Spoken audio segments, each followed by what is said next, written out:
kinakit. Kiama taratara kitai. Ehia kiana etakura. Etio, ehuka, ehauhu. Tihe, mariora. Kia ora. Thank you so much for finding time to be with us this evening. Like I said, my name is Rachel Mukwejatapera. I'm one of the co-founders of the Migrant Neuro-Inclusion Network. And it's a privilege to hold space for this Korero tonight with all of you here, as parents, as caregivers, as educators, as community champions. Thank you so much for showing up for our neurodivergent communities. So just to say a little bit about the Migrant Neuro-Inclusion Network. So we are a charitable trust that was established in March of 2025. We are a Tangata Tiriti-led trust that is dedicated to advancing equity, belonging, and understanding around neurodiversity, particularly when we're looking at our migrant communities here in Aotearoa. So our kaupapa is simple but bold. No one should be left behind. So we're talking about inclusion, we're talking about belonging, we're talking about shifting stigma so that our families and our friends who are neurodivergent can feel welcome, can also feel that they belong in this country. So before I waste too much time, I just want to take this opportunity to introduce our speaker for this evening. I have the honor to work with Angie as a co-founder for the Migrant Neuro-Inclusion Network, but also as a very good friend. So it gives me pleasure to, be introducing you, Angie, to this discussion this evening. Angie brings a powerful blend of lived experience and postgraduate studies in autism.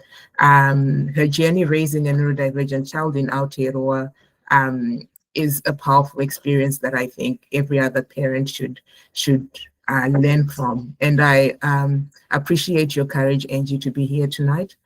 To share your experience and just being vulnerable, and also just your commitment to changing the narrative for families like ours who continue to shape the kaupapa of the Migrant Neuro-Inclusion Network. So without taking too much time, I hand over the time to you, Angie, to share with us what you have prepared for us. So whilst Angie is coming, I'll just ask all of us to pop our questions in the chat. If you have any questions, if you've got any reflections, please do so in the chat. When we come to the end of the presentation, we'll also have time for questions and answers. So yeah, over to you, Angie. Kia ora. Oh, hi. Thanks, Rachel. Kia ora koutou, and thank you for joining us tonight. My name is Angeline, and tonight I am not here as a clinician. I'm here as a mom who had to learn and unlearn everything the long way, the hard way, and sometimes the painful way. I hope that by sharing parts of the journey, especially the practical things that worked and didn't work, you'll walk away feeling more confident, less alone, and more empowered to support your whānau. So, what is autism? I always start here because many of us hear the word autism, but we picture one narrow image. Autism simply means the brain understands, responds, and feels the world differently. Some children talk early, some late, some seek sensory things, and some avoid them. But some want routine, and others want quiet. The diagnosis criteria mentions communication differences and repetitive behaviors, but the real life is much more layered. For example, a loud classroom might feel like standing under a speaker at a concert for a child on the spectrum, A change in routine may feel like an earthquake inside their body. Social cues, social rules can actually be invisible or confusing for them. And behaviors are not misbehaviors. They are just their way of trying to communicate. So once I understood this, everything changed for me.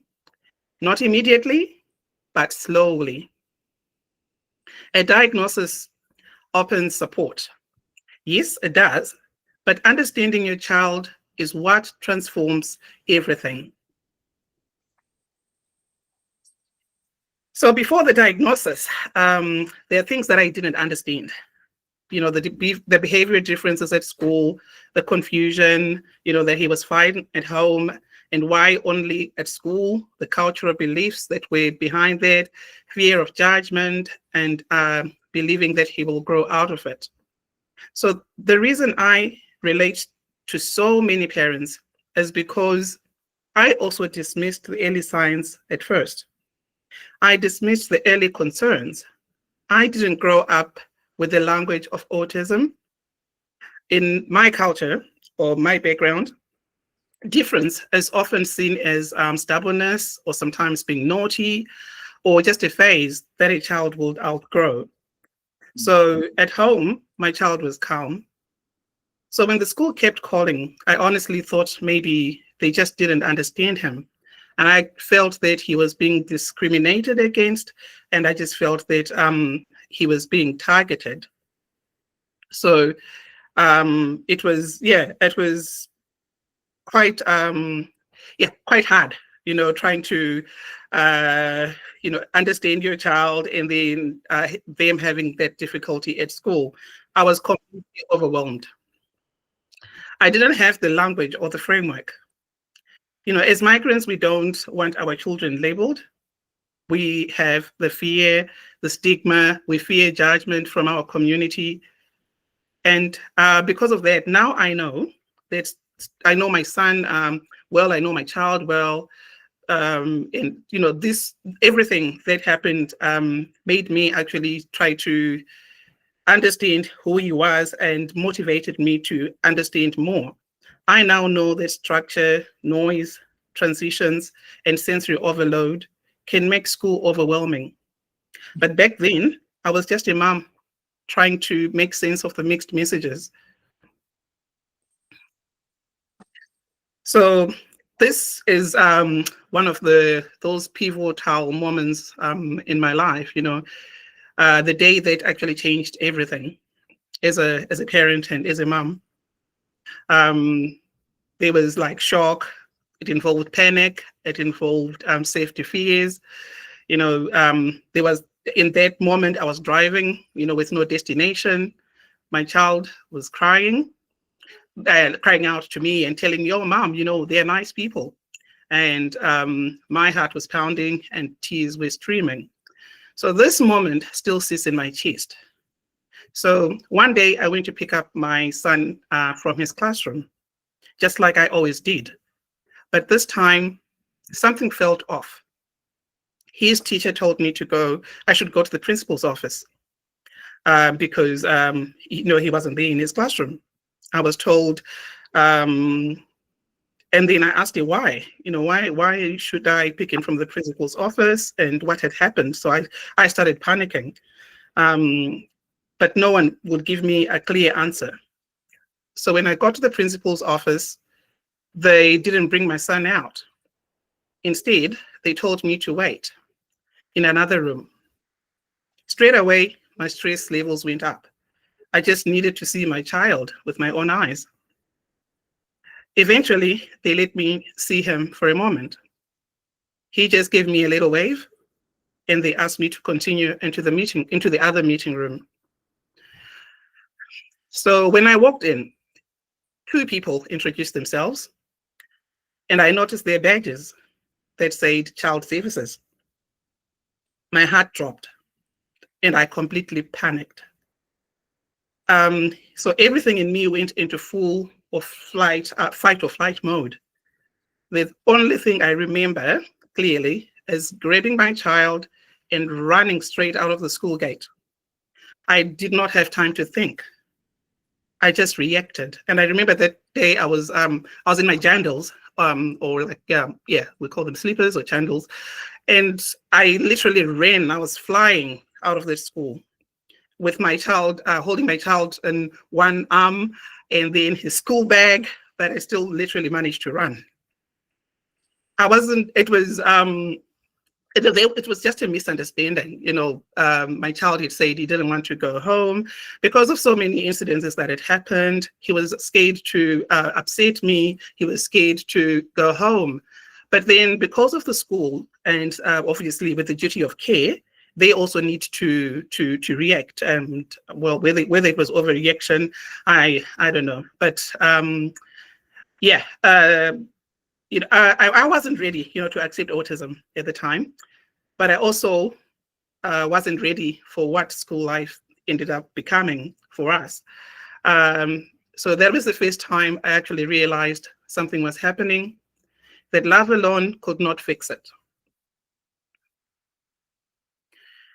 So then we went to the diagnosis. So I eventually, after a lot of denial, when the school was saying you need to have him diagnosed, we think he's got autism, we think he's got traits of ADHD. At the time, I was reluctant. I was in denial. I did not want to accept that. When my child was born, I think there's a time when children are born, they go through their milestones. They have what they call APGAR score. He went through that. He passed all that. He passed all his Plunkett milestones, and I couldn't see anything that was wrong with my child. So that strong denial, that strong what are you trying to say about my child, was really there. As a mom. I think one of the hardest things, or as a parent, being told something is wrong with your child, is one of those things that is quite hard to accept. So I reluctantly accepted the referral for him to be diagnosed. The diagnosis involved completing what they call rating scales. So one for the parents about the home life, and one for the teachers about what's happening at school. And there was a vast difference in that. Home life was, when I was doing the scaling, I'm seeing those things that the school are saying, this is what's going on here. And for me, home life was different. And I could also see something that was different, maybe because, again, it was his comfort zone. So he felt comfortable in his house. He felt comfortable in his environment. So there was not much of those behaviors that he was actually exhibiting at school. So after the forms were filled out, they were sent off to the pediatrician and in the psychologists. So when they then called me about the assessment outcome, I didn't know how to feel. We had done all this paperwork and all this journey for the diagnosis and different tests.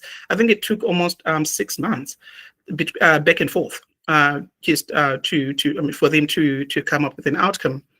And so when I got the diagnosis eventually that, oh yeah, your child is actually on the spectrum, and he has autism spectrum disorder, and there's also a co-occurring condition of ADHD, which is attention deficit. Anything that takes, and in fact, attention hyper deficit. That's, I think, hearing those words, hearing autism spectrum disorder and hearing ADHD, again, deficit. For me, those words were quite hit differently. There was quite an impact on that. Like, why are you saying a disorder? My child is not disordered. You are saying deficit. What is he lacking? Why are you saying this? Why are you giving us these labels? So as a parent, again, without that understanding, you just feel like you're being attacked all the time, or that's how I was feeling at that time. So so when they called me about the assessment, I went into the PEDS office, and I just nodded politely. but inside I was numb. I was breaking. On the drive home, it then hit me. I was with my child in the car. He's sitting at the back, and there I am trying to focus on driving, but blindly, because my eyes were just filling up with tears, and I'm wiping tears, and I'm just feeling like this. Well, we've got a diagnosis now, but then what? We got home. My child skipped to his room. Nonetheless, I mean, he didn't know any better. He's happy. He's fine. He's back home. But once he was settled, I remember sitting on the couch and I cried. I cried buckets. I cried not because anything was wrong with my child, but because I had to grieve. I was grieving the picture that I had carried in my mind. And now with this diagnosis, I'm like, what will happen to my child now? Will he have normal life? Is he going to have friends? Is he going to have a relationship, a job? That's, for a parent, I think those are some of the things that we ask, that we question. And that grieving is normal. That grieving is normal because this is something that your mind is thinking, what now? But a diagnosis is not the end. It's just the beginning of a new understanding. So the new school. So after that relationship with the other school, when the child services was called and all that, that relationship ended. So we decided, look, it was maybe time we needed to move schools. So he was accepted with, what they call the IEP, which is an individual educational plan. But, when we moved to this new school, we had hope. I had hope. He had an individual educational plan that was supposed to support him, but the IEP felt rigid.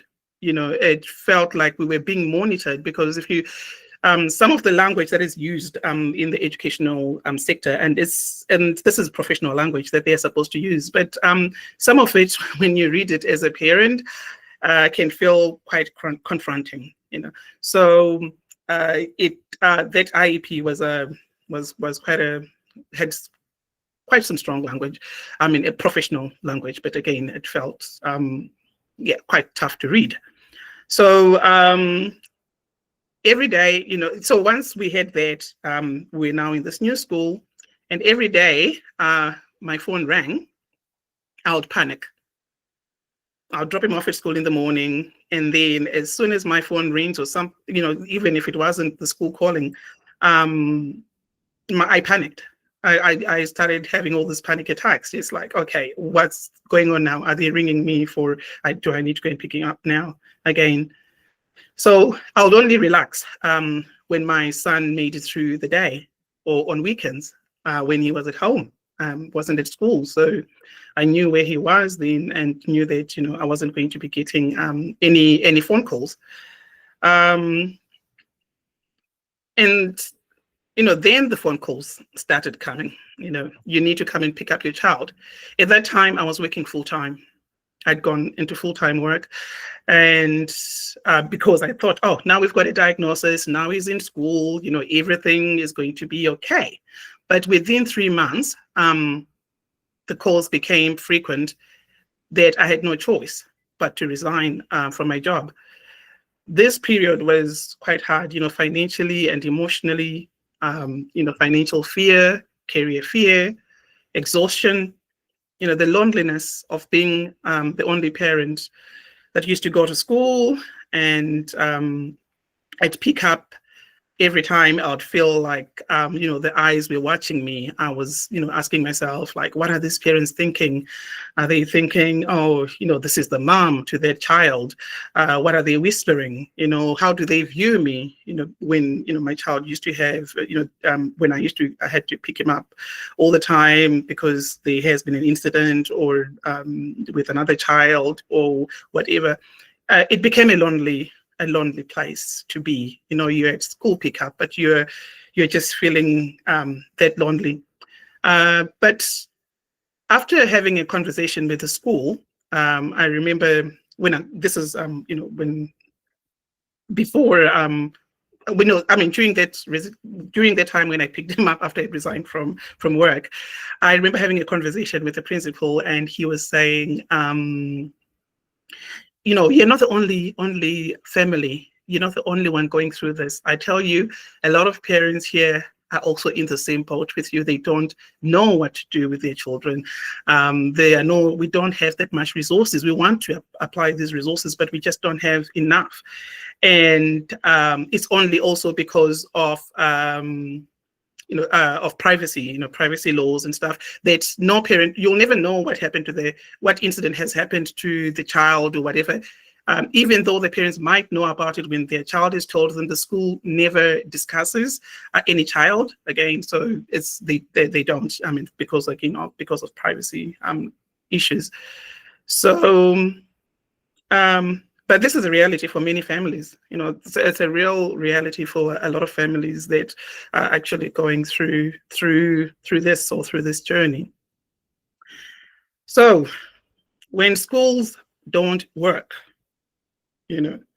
there's not enough strategies, there's not enough understanding, behavior is framed as defiance.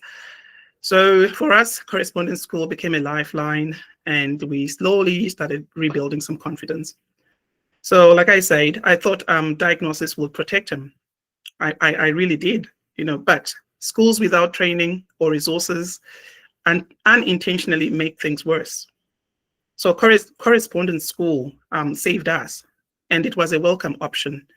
So the correspondence school that we ended up enrolling in is the same as their curriculum is like a mainstream school. Mainstream schooling, they're actually government schools, so they are still a school, but just that children are able to attend through correspondence.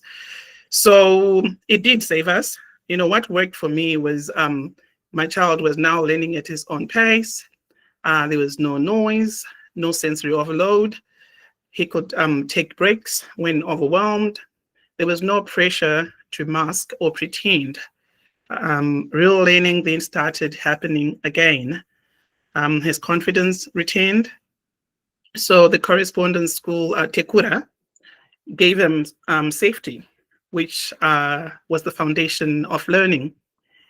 And in that time, it also did something to me. I started learning my child. That safety that we had allowed us to rebuild. There are so many things that I thought, that I missed, when he was in mainstream schooling. It's I started identifying different things, different gifts that my child had, even understanding some of his sensory needs, because something happened again when I was doing dishes, and I was throwing cutlery into the dishwasher, and my child happened to be close by. And then he screamed at me and he says, "Mom, you need to stop." And I turned around and said, "What do you mean?" He said, "You're making so much noise with that cutlery." And I'm looking at him like, "What do you mean?" He's like, "You need to stop that." And I thought, well, he's just being a pain. Anyway, I continued doing what I was doing. And then he came close to me and said, "Mom, you really need to stop. That's so noisy." What's wrong with this kid? Anyway, there's something clicked, and I was like, "Hey, does this affect you? Is this noise affecting you?" And then he's like, "Yes, Mom, the cutlery is so noisy." And I said, "How does it affect you?" He said, "It's so loud in my ears. It's ringing. It's making my ears ring." And then that made me think about other times when I used to drive. I like listening to my music when I'm driving and singing along. But every time I'll put my volume up, my son always put the volume down. I try to put the volume up, and I would look at him thinking, "What is wrong with this kid? I can't even listen to my good music." Anyway, in the end, so that clicked that, he probably was struggling with the noise. So children who are actually on the spectrum do have auditory, sensory processing. So yeah, some noise that we think is quiet for us or quiet for any for other people can be amplified. So it's actually amplified to them. So that, again, having that correspondence and learning from home, opened up so many positives. It's brought peace back into our home.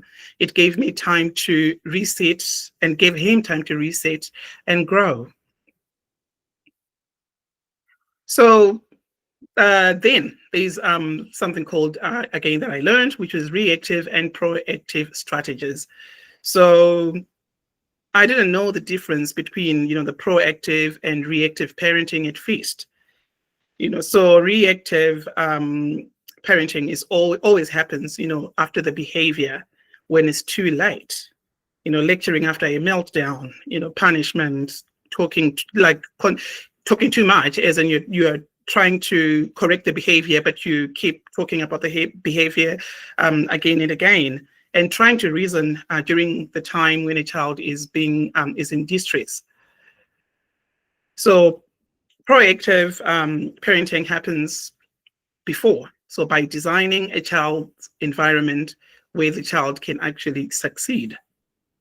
So proactive involves like visual routines, predictable transitions, sensory tools, downtime, graduated attendance, and home modification. So tents, swings, or Swiss balls. So I turned my home into a sensory safe space. My lounge was transformed. I had to make the space for my child. A Swiss ball was in the lounge. We had a swinging chair, a tippy tent, which he loved to go in just for quiet times. And sometimes it's just that darkness under just in that space, his own space. Soft lighting, so no like bright lights at the time.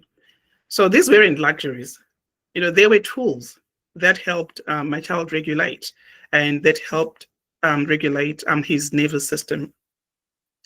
Why it helped is because, children don't outgrow sensory needs. They learn to manage them with support. So then we move on to the, emotional load of team meetings. So after a year of mainstream schooling, I was confident that my child was ready to try again. We had graduated attendance that helped us re-enter school slowly, safely. Graduated attendance was one of the biggest game changers for us. It simply means your child attends school slowly and in small and manageable steps instead of full days. For us, it looked like this. So week 1 was like an hour per day, and then increasing, to 2 hours per day. So it was quite a commitment, like maybe start at 9 in the morning and then 11 finishes. And then we kept on increasing the weeks. As the weeks went on, the hours increased gradually. So this was the whole of the first term. And this can be achieved again through collaboration with the school team and the Ministry of Education involved in that, and there are other teams that we were collaborating with at the time made this possible. So it is possible to ask for graduated attendance with your school. So this helped also like with monitoring sensory overload, and again pulling back when things became too much. So if we went to school and I feel that he's had a bad night or a bad morning, it wouldn't be ideal for me to just push him in school. We just took things, took a step back and just took things a little bit, a bit easier.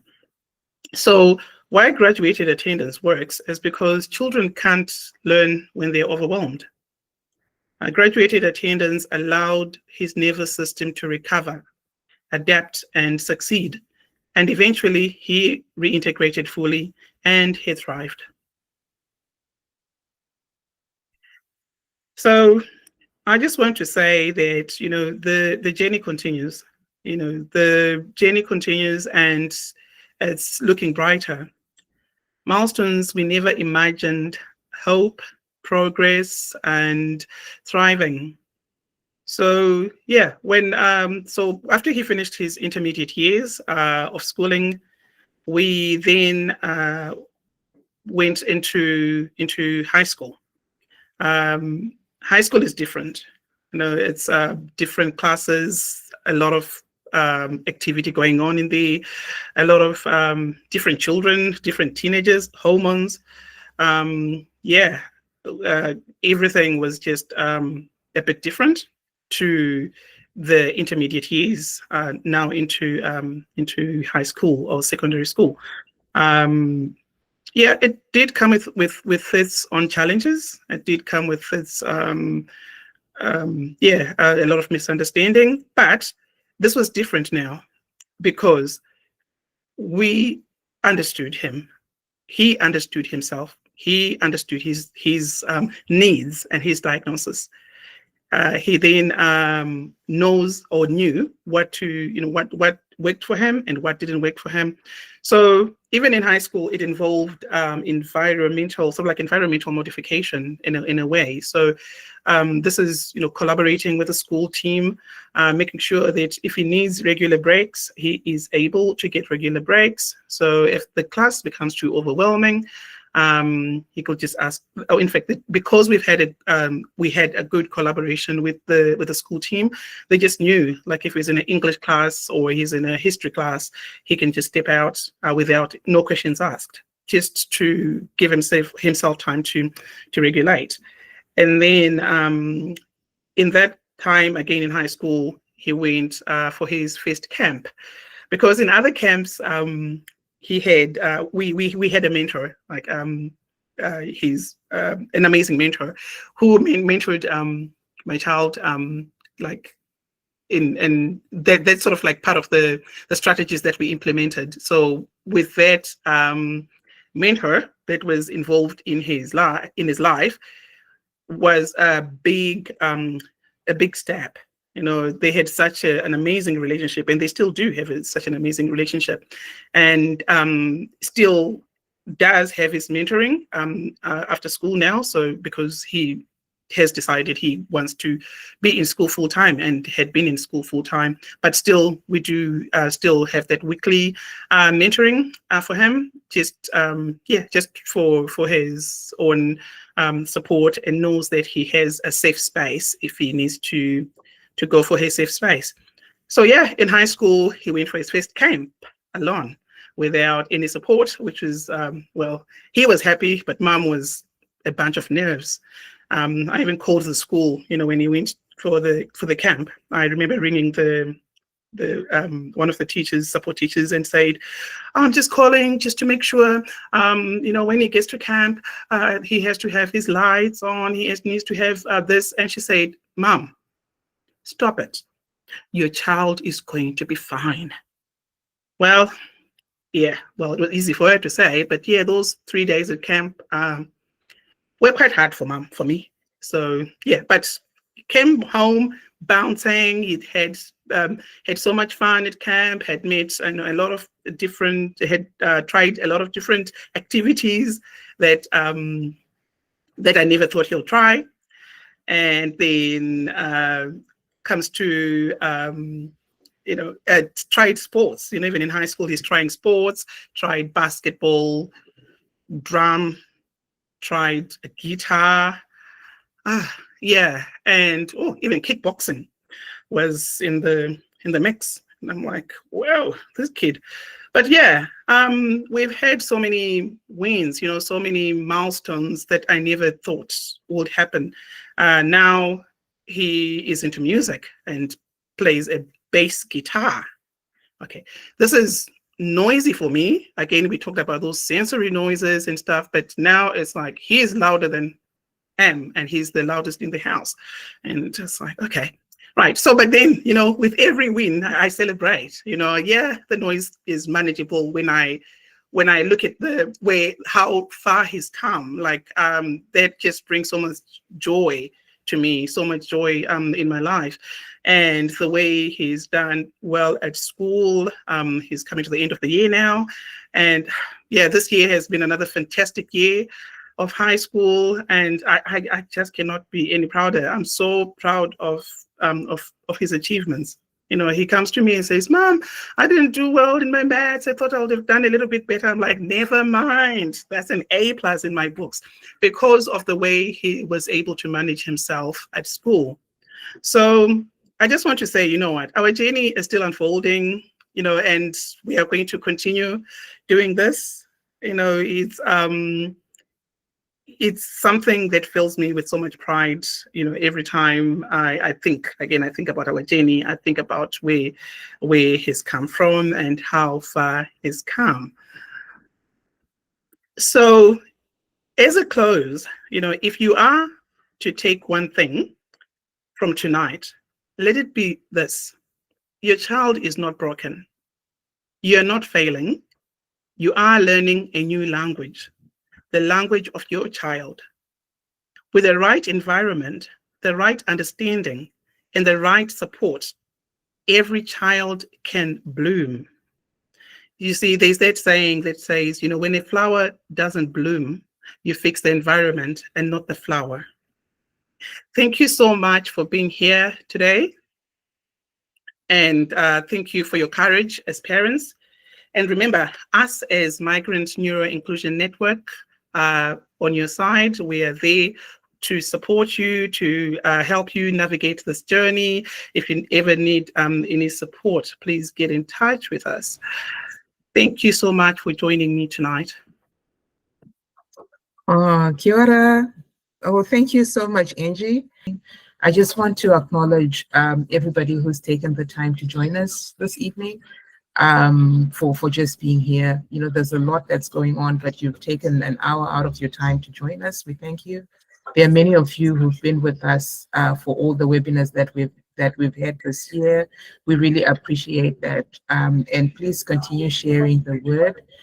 We plan to continue having these information sharing sessions with our communities. So it's the same, sharing experiences, sharing basic information so that more and more of our communities have an understanding of what neurodiversity is, where to find support, and just make the conversations easier for all of us, and also so much better for our children. I want to once again say thank you, Angie, for taking the time to prepare this session for us. I think in the coming year, we'll give you another part 2, because there could be a lot more that we can learn in the coming year as well. So one last thing I'll ask is for you all to complete the evaluation form. I've dropped a link in the chat, if you can, please, just to help us with organizing future events. Other than that, please join me in this karakia to close. Einoi tato, tutau mai runga, tutau mai raro, tutau mai roto, tutau mai iwaho, kia to, te maori tu, te maori ora, ki te kato. Umie huie, tai ki. Call to me from above, call to me from below, call to me from within, call to me from without, so that the life force and well-being may settle upon us all. Join, gather, and unite us. Have a lovely evening. Thank you.